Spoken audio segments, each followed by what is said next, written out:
very valuable ones. And now, like they say, youth, that is us, we are the torch bearers of tomorrow. I would personally, first of all, give all of you a hearty welcome and thank you so much for being a part of the panel today. We have a blend, a right blend that I would say, because we have students representing us and we also have professionals and entrepreneurs representing us. Starting with the students, let me first welcome Harpita and Harpith, who are the founders of Youth Inspire Talks, promoting, educating and empowering institutions and fellow students for sustainable development. It's incredible what you're doing. Please also give yourself a big round of applause for all the work that you do. You must be very proud, right? So let's first hear it from you. I'll give you 2 minutes each. Introduce yourself. If there's any project that you'd like to mention, how this journey started, I'd like to hear it all. Please go ahead. Sure, I think I'll start off with the introduction. So Harpita and I were both entrepreneurs, educators, and change makers by heart. And we have a really impactful journey over the past 8 years that we've endured through. Currently, we're the founders of an edtech company, ClassMinds. And what we do through ClassMinds is we help students enrich their 21st century skills, their life skills. Because these are the skills that are most significant for students when it comes to being work ready in the future. So actually the story of founding ClassMinds is the long 8-year journey. It all started when we were in Australia. So we moved to Australia when we were about 2 years old. And we took part in this competition called the Great Australian Spelling Bee Competition. Ever since the age of 2, Harpita and I were really interested in the spelling and language competency. We were so curious about words. We took part in this competition called the Great Australian Spelling Bee. It was a national spelling bee competition, telecasted all across Australia for about 6 months. And it was on this specific competition that Harpita and I gained a lot of inspiration, and we were showcased as an inspiration to a lot of people all around the world. We were the youngest contestants at that time, and we had gained so much knowledge about the spelling and language competency. So that's when our whole popularity and fame era started. But then we had so much knowledge about language and spelling that we wanted to share this knowledge with students who needed them the most. That's when we decided to migrate to India in 2016. And the very next day we migrated to India, we delivered a motivational talk at Hindustan International School. And from then on, we were invited to more than 100 schools all across India. We delivered these motivational talks and model spelling workshops. So we help students enrich their spelling skills, their language skills, which was most important.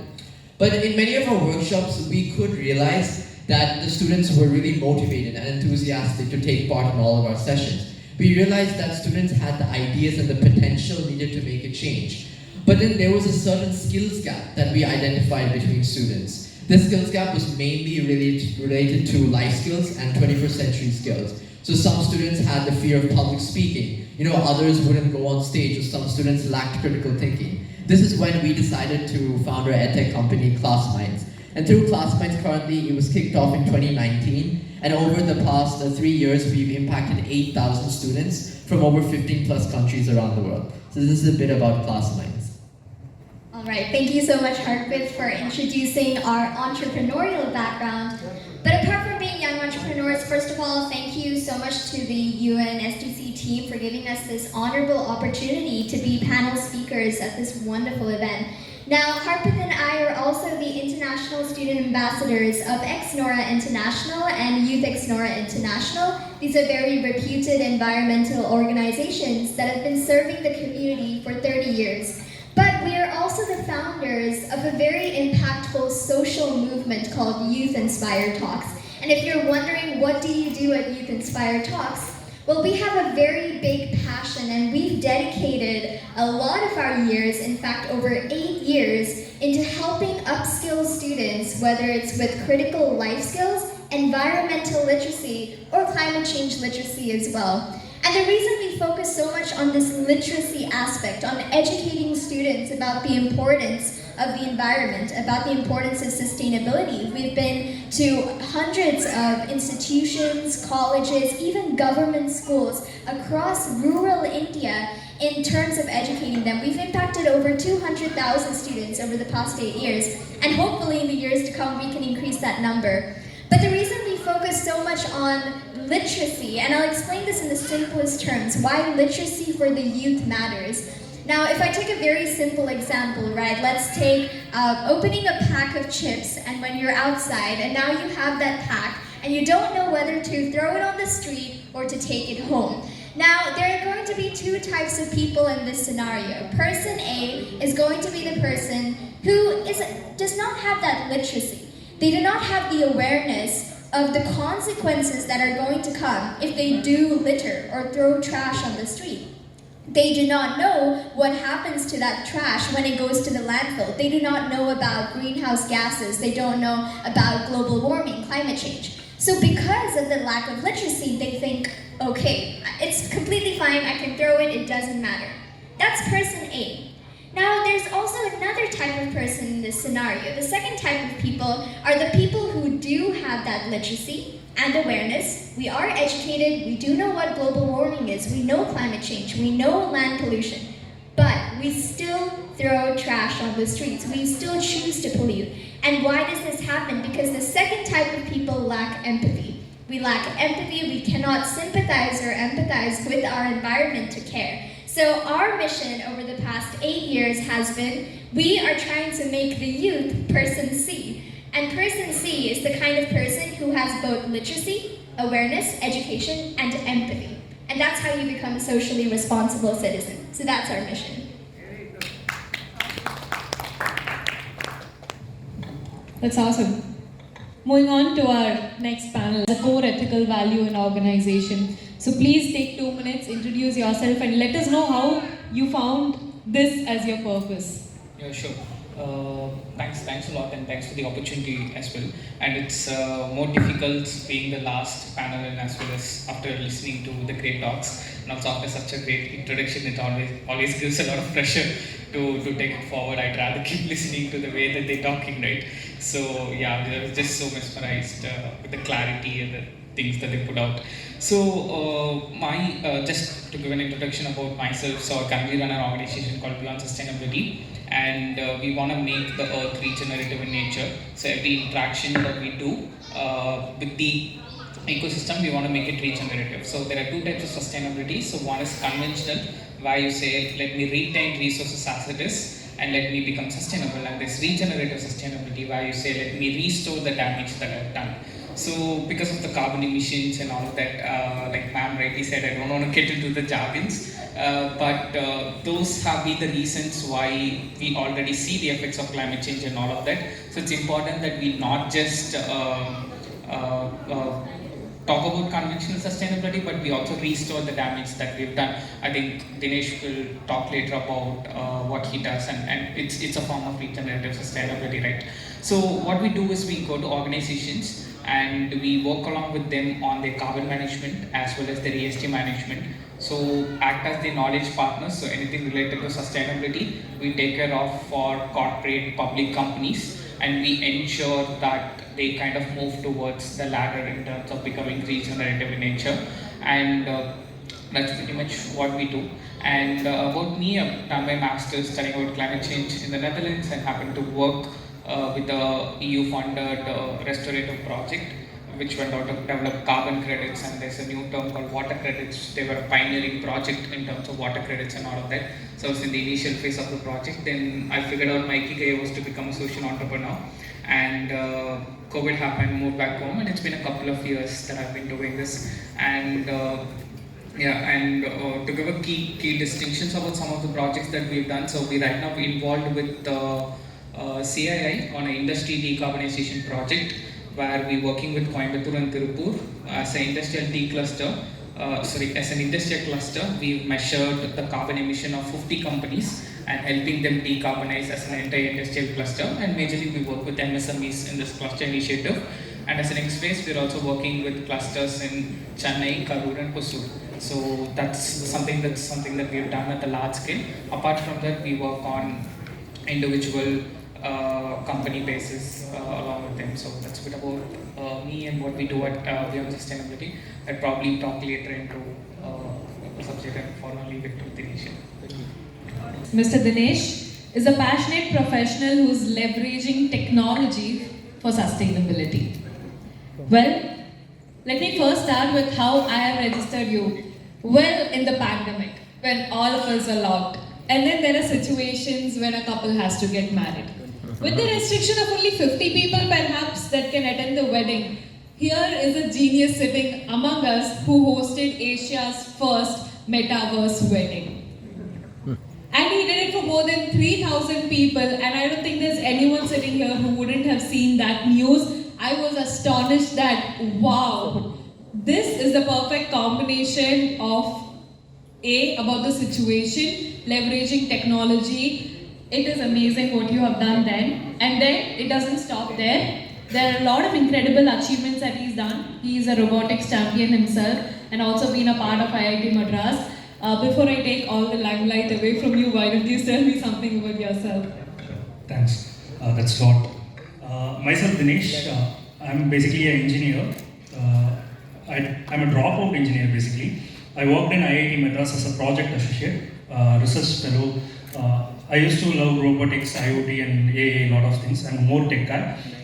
In the time of pandemic, like it was our wedding, so we thought we don't want to spoil our wedding, so we thought we want to invite our friends, but wedding on metaverse is an illegal thing because wedding can't be happen in a game.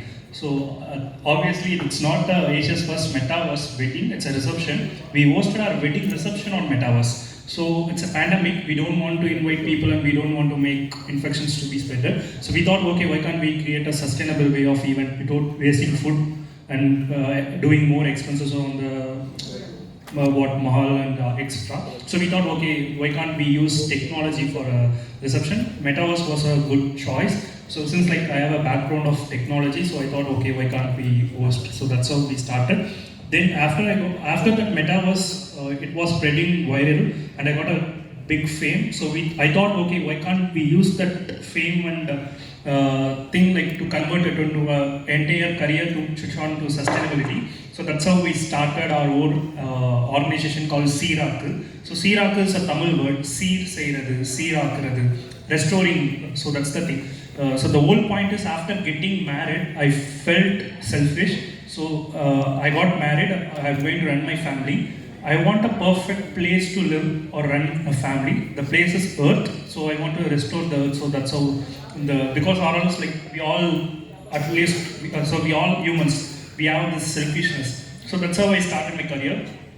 So we started leveraging blockchain in sustainability because blockchain is the best technology where we can use it for transparency and other things. So that's how we started. At the time of we got a news of pregnancy, so we thought, okay, we are going to get a baby. We want to be more responsible, how we can do something. So at the time only I met Ari. So we used to talk about carbon credits, carbon footprint. Everyone here must know carbon. What is carbon footprint? What is the carbon emission we does for a year? So that's a major thing which causes global warming and global boiling, which we'll talk later in the panel.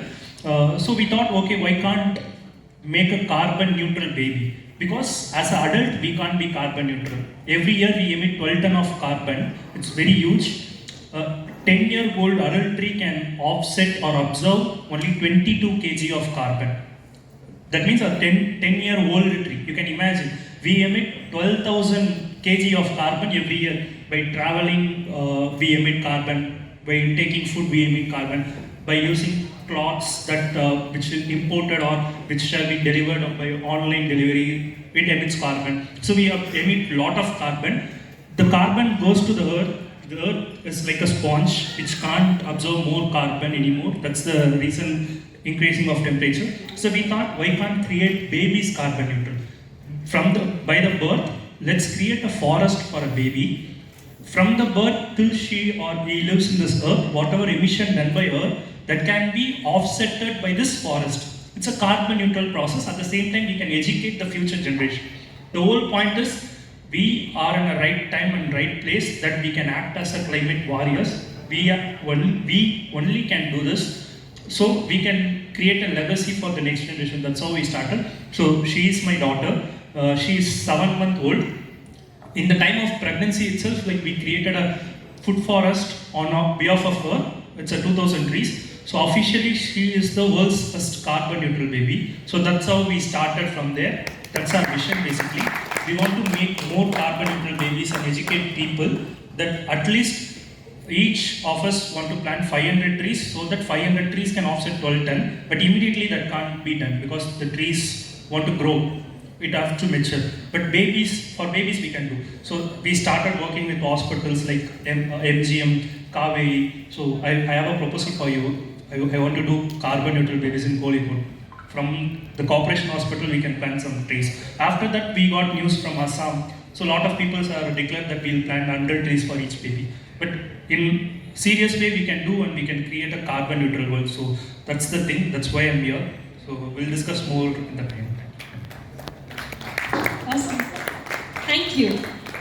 So, from morning when we see that, I think it's been technically a heavy and a very valuable day because we've learned a lot. Everyone here who even knows about 3 things new at least today that I want to take back.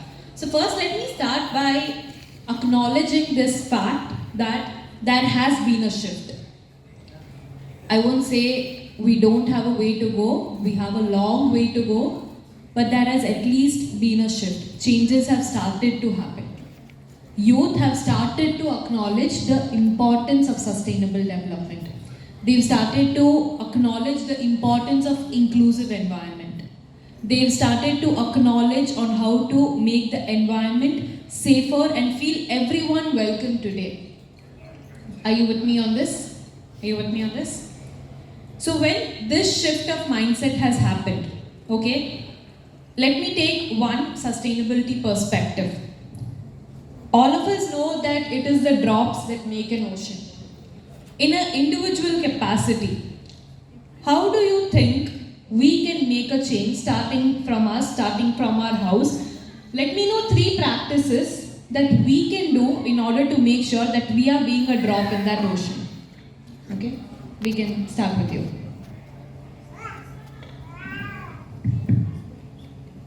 In terms of initiatives that the youth can start, I want to really focus on something called student-led initiatives that are led entirely by students. And these initiatives can take up any scale starting from the school level. And what I would encourage students to do is kick up these initiatives when you're at the school level or your college level. Because if you take the youth, it's classified of people between the ages of around 15 to around 29.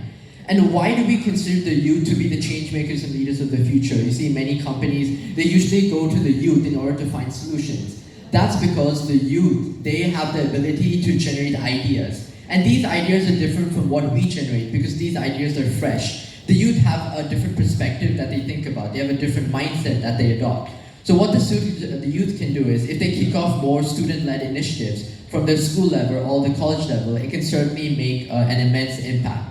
Now what the youth can do in their specific community, another example, is that they can optimize public spaces. We all have public spaces and public parks, whether it be in our apartment, outside our apartment, or in our neighborhood. And something small that the youth can start is something called a local food forest. If you have an empty public park or an empty space, you can maybe take some permission from the authorities in order to set up a local food forest. So this is basically a plantation or a food forest where you can harvest food that can be locally grown. This food can be used by the entire community. So essentially this promotes sustainability and allows students and the youth to become responsible citizens. Now something else I also want to mention is the topic of civic sense. Now the youth need to foster a positive influence for themselves and for everyone else in society. Now, civic sense was a really significant topic that was mentioned throughout the previous panel discussion and throughout the entire day today. Now, when you talk about civic sense, of course, it should be instilled within students and the youth from the day they're born. It should be instilled from when they're young, because what you do at your young age is what is reflected in the future. Now, I have happened to grow up in Australia for about 10 years, and I've perceived firsthand of socially responsible citizens in Australia. If you take a look at Australia, a developed country, the majority of citizens are socially responsible in the sense they don't tend to litter on the ground because they know the consequences. They follow the traffic rules, they don't tend to skip red lights or do any of that. They tend to follow all the rules. Now, why is this? Is this only because they're socially responsible citizens? Is it only because they've grown up with that culture of being socially responsible? It's also because of the fact that they're positively influenced by people around them. Now, why I say positive influence is really important is that our human mind is psychologically wired in a way where we tend to want to follow others' actions. For example, if someone litters on the ground and if you see them, you would think as a person that's the right thing to do. If you take away all the ethical objectives and all of that, you would think that that would be the right thing to do because someone else is doing it. We have that tendency to follow someone else's actions. So I want this influence, instead of being a pessimistic influence, we need to turn it into more of a positive one.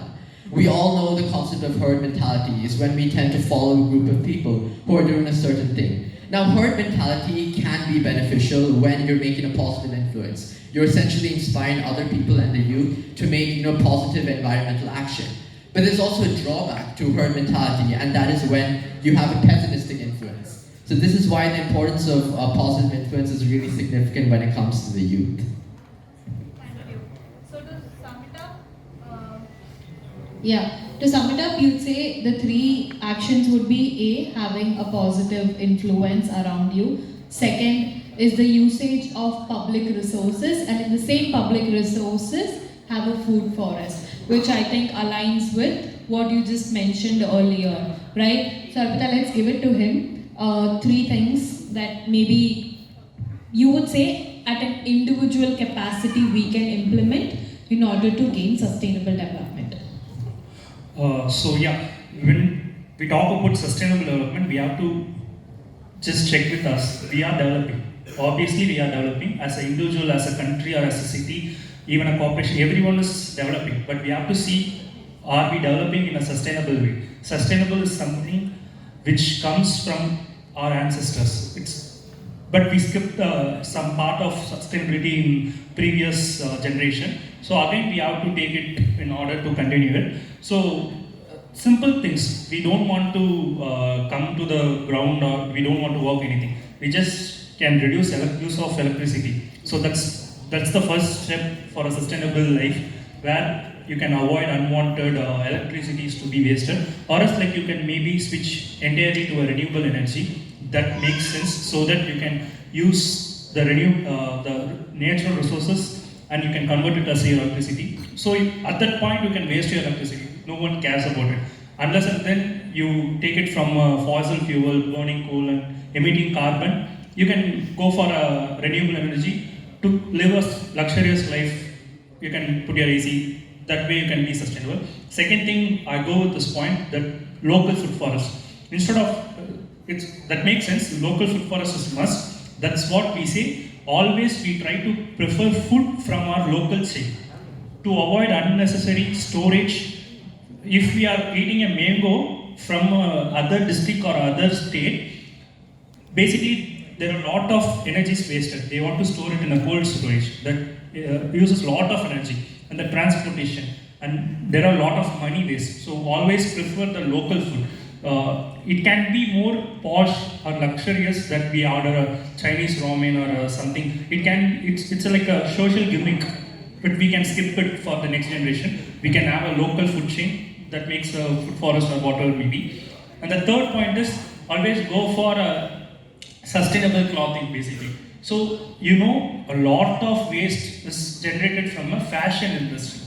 We are wasting a lot of materials for our dresses and shoes. We can go for upcycled or eco-friendly products. Like this is a eco-friendly material. Like morning, a lot of people ask, so you are an odd one in this conference because not all were wearing the coat suits and they were in a formal setup. So I was wearing a normal, they said like it's a funky shirt. But it's a sustainable cloth. I don't want to be look luxurious or a formal. The clothing is not a way that which defines us, right? So always go for a sustainable or a recycled one, and maximum try to go for a common transportation, because you can go for an individual bike or a car you can prefer, but most of the time you can use the common transportation to avoid unnecessary traffic, accidents. So you can take it as a cost, at the same time like you can assist for the sustainable development. So these are the basic things you have to carry. There are a lot more, so we'll try to get some from Mary. We've covered a lot of stuff, but I'm very interested in data, because data doesn't lie, and data is facts, numbers, analytics, right? And I'm very interested in making decisions based on data. And now that with the amount of information we have, we can play around and understand data, right? So I'll just share some things purely based on data. Whenever I talk about these things, there's a lot of sensitive feelings and there are a lot of eyebrows that are raised, but this is just pure data, right? So I'll probably start with meat consumption. So a lot of people here consume meat, right? And even I used to consume meat. So everything that we do, like Dinesh had told, has a carbon footprint. So everything has a carbon emission that happens. So assume so you're eating a kilogram of chicken, right? That's being grown and all that. So it has a carbon footprint of close to 3.9 kilograms. So each time you buy a kilogram of chicken and you cook it and you eat, it has a carbon footprint of 3.9 kilograms. So you could ask me how does it have a carbon emission? Because it starts from preparing feed for the chicken. So the feed is being prepared, there's an agriculture that happens, then the fertilizer industry that thrives on it, then the chicken has to be fed for a period of time, then the chicken gets shipped and then the cold storage, or even in our place maybe that's not a lot of storage that happens, but then the entire transportation, this entire cycle has a carbon footprint, and that is the carbon footprint of consuming a chicken. So say you eat beef, that has a carbon footprint of close to 12 kilograms per kg of beef, and you eat goat, which is somewhere around 7 to 8 kilograms of consuming, right? So more we consume meat, so meat has become like a factory. It's become like an industry. It's not like a chicken that you grow in your backyard, right? So it's become like a factory in itself. And now with the amount of fast food restaurants that we have, even in the Indian culture, when I remember when I was growing up, and with a lot of my friends as well, we only used to eat meat on the weekends, only on Sundays or on Saturdays. Now it's become a regular routine of our lunch, right? Again, the intention here is not to blame anyone, but it's just the way how we've performed, and there are multiple reasons as well, right? So compare this to eating a vegetable. So the carbon footprint of eating a vegetable is 0.05 kilograms per kg of vegetable. And also, like Dinesh said, if you're consuming it from a local market, it reduces much further. And looking at an entire city, looking at the kind of consumption patterns that we do and all this could have a huge impact in terms of reducing the carbon footprint. And to bringing this into bigger picture, a lot of Amazon is being destroyed to grow soybeans, and soybeans are used to give as feed to cows in a lot of countries that are used for beef exports, right? So this could have a larger play in terms of if we are able to make this lifestyle shift. I wouldn't again vouch for becoming vegan or something, but just become vegetarian in nature, or at least reduce your meat consumption. I won't ask us to completely change the diet and all of that. It's about, can you reduce the frequency? If you've been eating meat, say 15 times a week, can you reduce it to 5 times? You're already kind of having a huge impact in terms of the carbon emission. So that's something that I would say. And the second thing is transport. And considering Chennai, where we live at, so there's been a study that's done by the sir, in the morning set from CMDA. So they did a study to understand what is the carbon emission of the entire city, and this was done in the year 2018. So based on that data, so 71% of carbon emissions in this city is from industries and residential buildings and commercial buildings. It's like buildings, like the 71% is just from industries, commercial buildings and residential buildings. So we're doing an event here. Even this event has a carbon emission. So if you're going to extend the event for another 4 hours, we're going to be emitting more emissions, right? But we are not aware of it because it's not something that you can visibly see. And 16% of emissions are from transport, and 13% is from waste. And out of the 16%, what's more interesting is 14% is from private vehicles. So 14% of carbon emissions in the city is from just private transport. And can you again, because we had a quiz and all that, this is more interesting. Can you guess which city in India has the highest individual carbon footprint? I heard Delhi. Delhi is not the answer. Sorry? Bangalore is the second. Chennai is the first. no people would believe this, Chennai has the highest individual carbon footprint in the entire country, followed by Bangalore, right? And because Chennai is closer to the sea, you don't see the effects of what Delhi faces, because Delhi is crowded by land and all of that, it seems. And a lot of that reason is because of a couple of reasons. All of these residential buildings are closely built, and because of which there's more air conditioning and all of that is needed, and there's more energy consumption and all of that, right? So we live in a city that has the highest individual carbon footprint, and one of the major reasons is also because of the commute. Public commute in the city is not well connected when compared to other metropolitan cities. Again, I'm not complaining, it's just a fact. I'm trying to get an insight out of this data, right, on why this happens. So what could you do at an individual level is carpooling could be the best option. Most of us, every family has a car, right? I don't own a car because everywhere I go, my friends have a car. I just have to find a middle point for me to meet them and travel. If a public transport is available, I take that option. If that is not available, then I take a car. If I'm late to a meeting and all that, then I take a cab. So I'm flexible that way, and all of this is only going to prevail for the next 5 years. Trust me, after 5 years, Chennai is going to have the best transit system in the world, and it's going to have one of the largest metro connectivity systems, and all of these problems are going to be solved. So again, the city is building for the future. So 2 is carpooling would be the second best option that you can do. 3, again coming back to data, I would probably say a couple of things. So 1, if you can compost at home, like ma'am said, a lot of the wet waste is where the carbon emissions happen, because they have to compost, they have to dissolve, and if they go into the atmosphere, that's where the carbon emissions happen. So instead, if you could have a habit of composting within your home, which doesn't take you more than 5 to 10 minutes in a day, then that, like Dinesh said, if your average emissions 12 tons, if you're able to do these 3 things, it easily drops down to around 4 tons or 5 tons. So that's, if everyone's able to do that, then almost half of the carbon emissions are reduced, right? And apart from this, one thing that I would talk about for, like how Harpith said, is to involve in community activities like beach cleaning, tree planting. Maybe not because you clean one part of the beach, it's not that the entire beach is going to become clean. Maybe because you didn't plant one tree, it's not going to have a large impact. But what it will do is it will impact you. So next time when you throw away a pen cap, you will remember the pen cap that you picked in your beach cleanup. So the next time you think about cutting down a tree just because it's not allowing you to park your car, you will find for a different solution, because you would remember the tree that you planted elsewhere, right? And a lot of these community activities, a lot of people find it very different. They think about, oh, because I'm not going to do beach cleaning, what impact it's going to have. You see, I took a couple of my friends to beach cleaning, and the entire way back, 40 kilometers that we were coming back from the beach, they were complaining about how the waste that we cleaned is going to go back again into the beach again.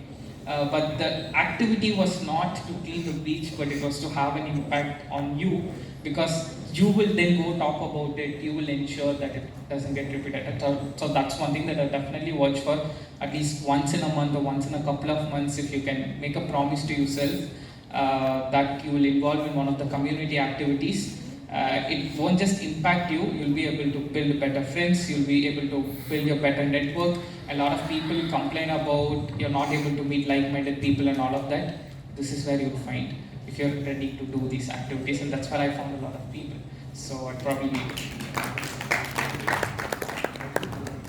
Yeah, I have so many points to say, but I won't steal the mic from Points being discussed. Now, what can we do at an individual level for a more sustainable future? Now, I want to put this in 3 points for the youth specifically. It's going to start with change your house, change your community, and then change the world. And I'll explain what I mean by these 3 things. Let's start with change your house. Now, a very common question, how many of you have an AC in your house? Like, just raise your hands if you do. Don't be afraid, it's all right. Okay, a lot of hands up. Well, we don't have an AC in our house. We just moved house a few years ago into a new home on the 16th floor, but we don't have an AC. We did install one. And the reason is because, we wanted to do this little experiment as the ambassadors of XR International. We thought, can we really survive without an AC for a year in a place like Chennai during the summer heat? What do you guys think? You can? Some people are very doubtful. Well, the truth is, you can. And the reason we did it is because it comes with a little bit of self-awareness of the thousands of kilograms of carbon dioxide that comes being emitted with just a single 1-ton AC. Now think about the population of India and think about our, insufferable weather conditions and the amount of people who are depending on these luxury items. But the truth is, it also came because of our realization that in so many places, especially across India, there's an energy crisis. When we're looking at informal settlements, when we're looking at the slums, I actually visited Mumbai almost 7 years ago. That was the first time I went to Mumbai. And we were staying at a hotel then. I remember looking out one window and I saw beautiful villas, beautiful trees. It was just a beautiful landscape. But if you just turn to the opposite window of the same hotel, you will see a very densely populated slum settlement that extends from one end to the end of the horizon. It seems like that. Now, standing there at that window, and I still remember this after almost 7 years, because I could feel that socioeconomic divide right there. We're standing in this hotel, and right on the other end, there are people going through an energy crisis. There are so many people who do not have access to basic electricity or sanitation or water. And it's that little privilege that we have that at the same time humbles us when we look at these things. And that's something that we want to take up in our character. So something that we as the youth can do is to be self-aware first. Self-aware of our privileges and to also use our resources efficiently. Efficiently doesn't mean using it a lot. That doesn't work like that. Efficiently is using it as much as it is needed. So, things like an air conditioner, we see that it's on all the time. And, in our previous house, we used to have 2 ACs and they were on all the time. And we thought we needed it until we realized we didn't.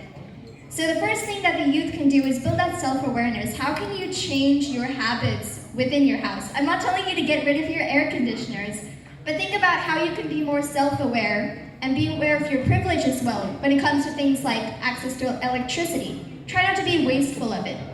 And I definitely love the ideas being talked about by Mr. Harpith about composting. And in our very own home, we have a garden on our balcony. We don't have a lot of space, but you don't need a lot of space for a garden. We have a lot of pots. My mom loves to plant. But the reason I'm telling you this is because having a garden isn't just for the sake of planting plants, but it cultivates a sense of environmental responsibility and empathy within you. So growing up in a family who appreciates plants and nature and the environment, we've learned to care for the environment. My brother Harpith was talking about when we grew up in Australia, and you won't believe this, but actually, in the first 6 years, or when you look at primary school, in the first, second, third, fourth, fifth, sixth grade, we don't have textbooks in Australia, in our school, in our primary school. We didn't have textbooks, we didn't have the concept of exams. And you're probably thinking, what did you learn? We learned math, we learned science, English, yes. But we learned the most important skills, which were life skills. We learned empathy. They taught us to care for our community, our school, our environment, nature. And those skills that were instilled in us at a very young age have stuck with us, and they shape us to be who we are today. So that's something a lot of people were talking about education in today's morning panel discussion, how school doesn't teach us how to be a socially responsible citizen. But this is an opportunity, again, as young people, we can take the initiative. Harpith mentioned community events. Start these at your school. And a lot of the workshops that we do at Youth Inspired Talks, we encourage students in their own colleges, and we've seen them do this before, to start their own tree plantations, to start community cleanups. You start with one college, and then you see another college in the local area, they're inspired by you, and they start doing it too. Because change essentially is a chain reaction, but that chain reaction won't start until you have a spark to light that chain reaction. So it's up to us as young people to choose whether or not we want to be that spark. So that's the first thing. So be self-aware and see how you can change things starting from your home. Now, coming to my second point about changing your community, and I want to bring a different perspective to this. Instead of just community events, there are other things you can do, and it's actually a good story. I was traveling with my brother and with our ex-Nora team. We were in Trichy for a few workshops at several colleges, actually. And we were having dinner at a restaurant. So we went up and we sat at the restaurant, and the waiter came out and he brought us some water, as they usually do, before you start eating. But the catch here was the water, well, the cups were plastic. So he brought up the plastic cups just like any other normal day, and he set them on our table. Now, being an environmental organization and the ambassadors, we all immediately knew that, okay, this isn't acceptable. You know, we have a mission, we want to teach people about use and throw plastic. But what would most of us do in that situation? All right, I've come for one purpose, that is to have my dinner and leave. That's what most of us would do. But as a young person, something that you have that no one can take away from you is your power to use your voice. And you can change your community simply by using your voice wherever you go. So what we did in that restaurant that day is we simply told the person who brought us the cups that we didn't want plastic cups, we wanted metal cups.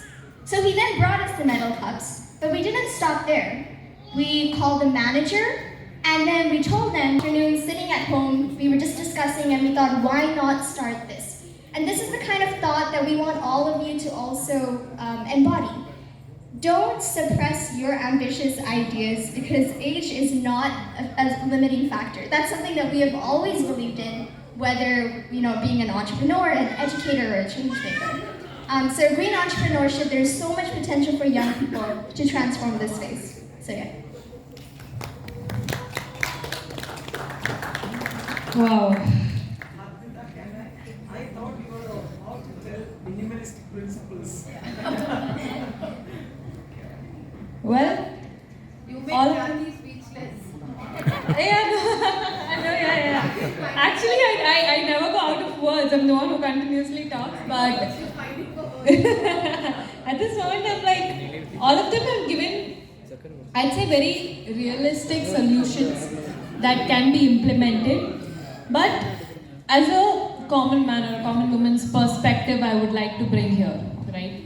Now, starting with the air conditioner point, right? Of course, it's a want and not a need, is what I'd say. We are privileged to have that luxury.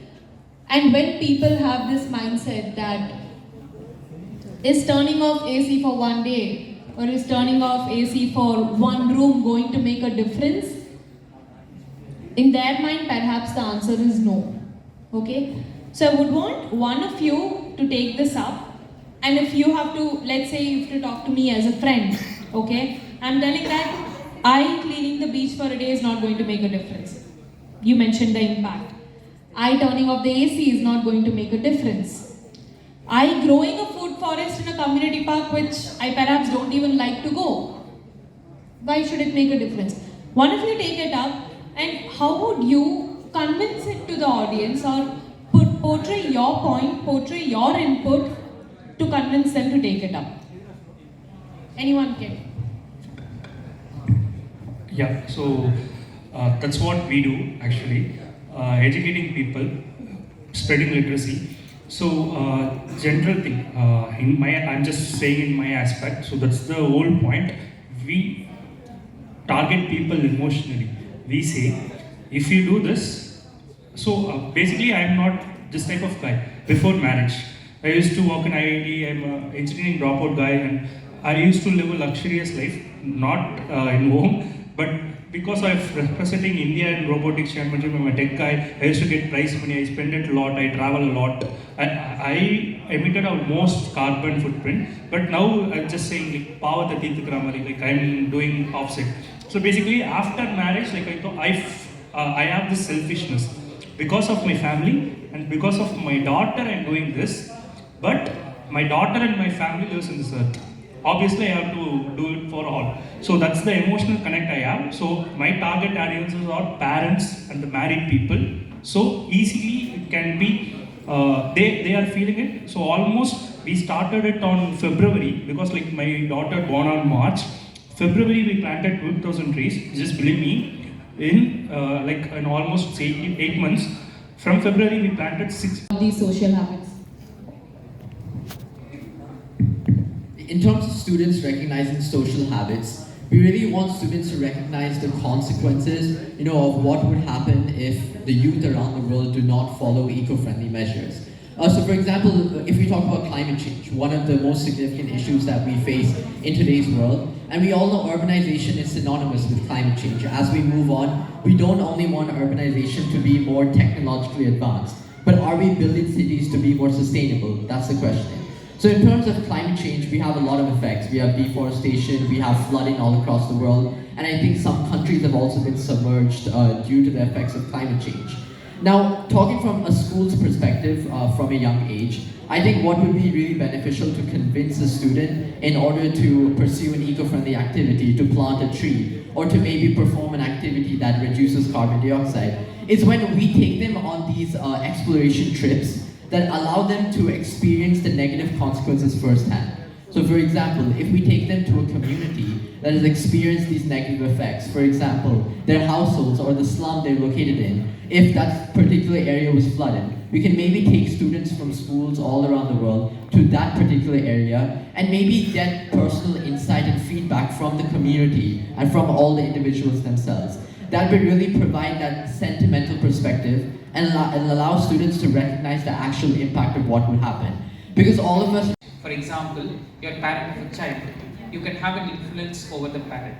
You're manager of a project, and if you talk about work-life balance, maybe within your team you can bring work-life balance, right? That's where your circle of influence is. So this question that I've been wanting to have an answer and been breaking my head for a long time, but this is my answer, is that don't try to change the world, don't try to, there's always a circle of influence, there's a circle of concern.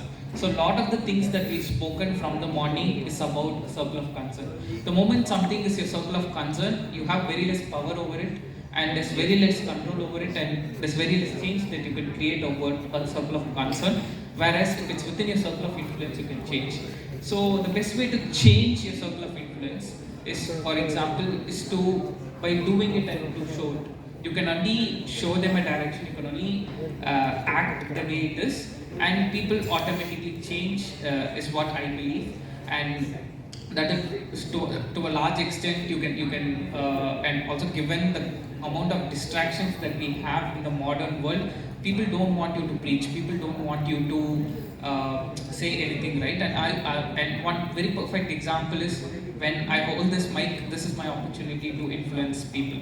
So that is where I will influence. The other places where I'm going to influence people is through my action and through what I do. And a very simple example is also, you saw, or you've been following me on LinkedIn. So if that thought is able to influence you, then that is where I will focus upon, right? So one particular thing that I will tell to anyone who's working in the sustainability space, having wasted a lot of time on my circle of concern, is to work on your circle of influence. Identify what is your circle of influence, so you're able to have hyper focus, and also not just even in whatever you're doing. People right now, there's abundant talent, there's abundant knowledge. What people lack in the world right now is focus. So the ones who are able to focus better are the ones who are going to win in the modern world right now. And with the Cricket World Cup and all that happening, players are all shut down the social media. They're all hyper focused on what they're doing, and that's a very relatable and a perfect example, right? And coming back to why people probably don't choose is how we've evolved as human minds, right? You, for yourself, within your consciousness, you will always know what is the right thing to do, what is the most convenient thing to do, and because of our habit, we can't choose what is the most convenient thing to do. And that's because of a lot of social pressure, because a lot of peer pressure, and having your own personal confidence. So see, internally, if you're someone who lacks confidence, then you're going to crave into peer pressure, right? So there are a lot of factors that are involved in it.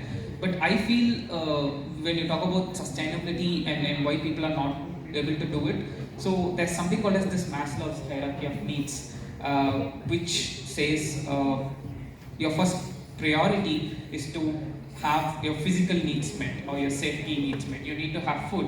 If you're hungry, you're not going to be focused about your carbon footprint for sure. You want to have food. If you have not slept well, you're not thinking about going for a beach cleanup the next day, right? You're going to say, I want to sleep. So that is first, and then comes the social needs. You want to have your friend circle and all of that. Then comes your self-development needs, where you think about, once these needs are met, how do I improve myself and all of that. And then finally comes the aspirational needs, where you're thinking about, okay, what is that I can give apart from these things, and all we talk about within sustainability is your aspirational need. So I would say it's about which pyramid you are in. So if you're going to talk to someone who is not having the safety needs met, and if you're going to talk to him about aspirational needs, it's going to go above his head. So even for you as an individual, I want you to understand where you are at, and within this level, whatever you could do is what you can do. If you can't afford to go in a taxi and do carpooling, then what you're going to do is the other things, right? So it will take us as a society, as a country, to go through this entire development in terms of to have more aspirational people.